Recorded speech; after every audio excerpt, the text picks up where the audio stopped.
Hi, I'm Marco from Performance Hypnotherapy.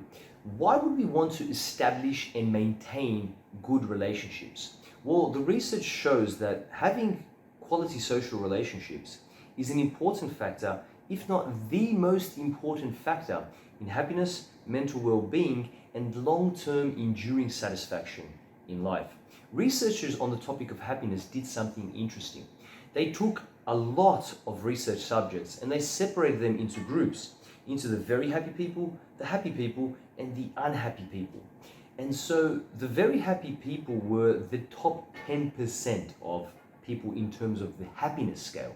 And what they found were a number of factors which contributed to this, but the factor which stood out was that more than 50% of these very happy people had 5 or more very close friends. They tended to have good support networks. They joined social clubs. They engaged with people more often than the people in the other groups. They engaged with their friends more often than the happy people and considerably more often than the unhappy people.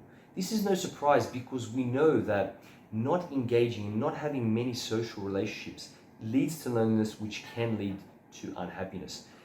I don't want to make this like a shock or make this a demotivating talk, but have a think about it. Have you ever wondered why someone who gets over a really big breakup or something traumatic in their life often says, I couldn't have done it without my family and friends, the close people who really wanted the best for me? I spoke to a gentleman recently who was a high-end manager, very strategic in his work. And he had, unfortunately, a very bad breakup, and he noticed himself starting to feel lonely. So how did he get over this? Well, he decided to be strategic about it, to use the resources that he already had in his work and apply them to relationships. He said, first of all, I decided to accept every single invitation that someone gave to me for a social event or some sort of party. Second of all, I decided to meet several people that I didn't know at these social gatherings and engage with them.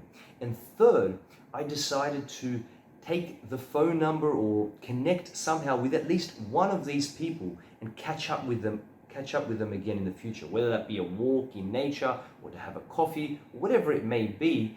I would make sure I exchanged my phone number or my email and then took it upon myself to connect with this person so that we could then catch up again. And of course, when he did so, these people had a whole network that they already had from their own lives that he could then connect with again. And eventually he was able to branch out and find quality relationships with all these people that he had met.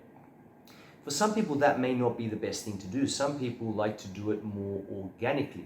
So perhaps you could join a mutual interest club. That could be a cooking club, a walking club, a dog walking the dogs club, whatever it is for you.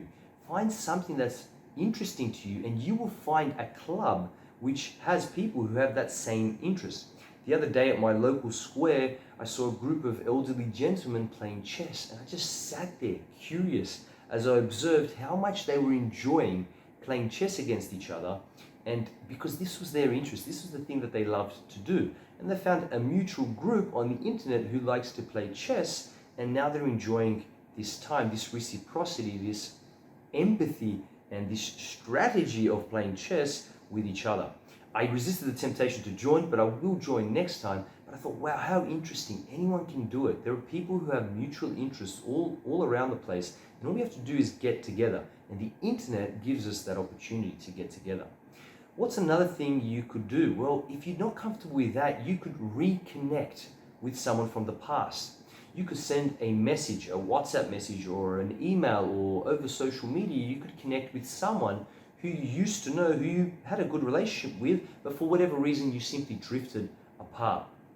And say to that person, I'm really curious. How have things gone in your life? How are you? How have things developed? I'm really curious to know. Could we catch up over a walk or over a coffee or whatever it is that you'd like to do together?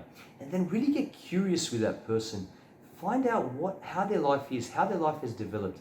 Take a position of openness and curiosity, and you won't believe the things that people will tell you.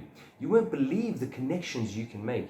You won't believe the reciprocity and the empathy that you can experience, which really adds positivity and energy to your own life as well as the other person.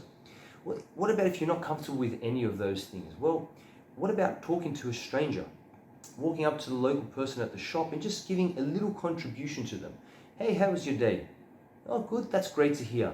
And the next time you walk past, maybe ask them a further question. And bit by bit, you develop a slightly deeper relationship than just a superficial one, which becomes a part of your day and a part of exchanging that energy and reciprocity, which can fuel us and give us the positivity which allows us to move on. I know of no better example of that than a friend that I had and that many people had in Australia, who lived in Australia for a few years. And this gentleman would walk up to the local lady at the bottle shop and start to develop a relationship, asking first, how are you? And eventually really engaging with her. He would do the same with the security guard at the shopping center. He would do the same with the checkout chick at Coles. It was really interesting to see his going away party because there were all these random people at his party. And we were like, who are all these people? They had one thing in common. They all loved this gentleman because he had taken the time to genuinely get to know them and become curious about their lives and how they lived their lives and what they thought about life and what they liked to do. And he established all these friendships. So I'm curious, how do you establish and maintain your friendships? And if you haven't done so yet, how would you like to establish and maintain your friendships? Thank you for listening. I hope you found value in today's video, and I look forward to seeing you again soon.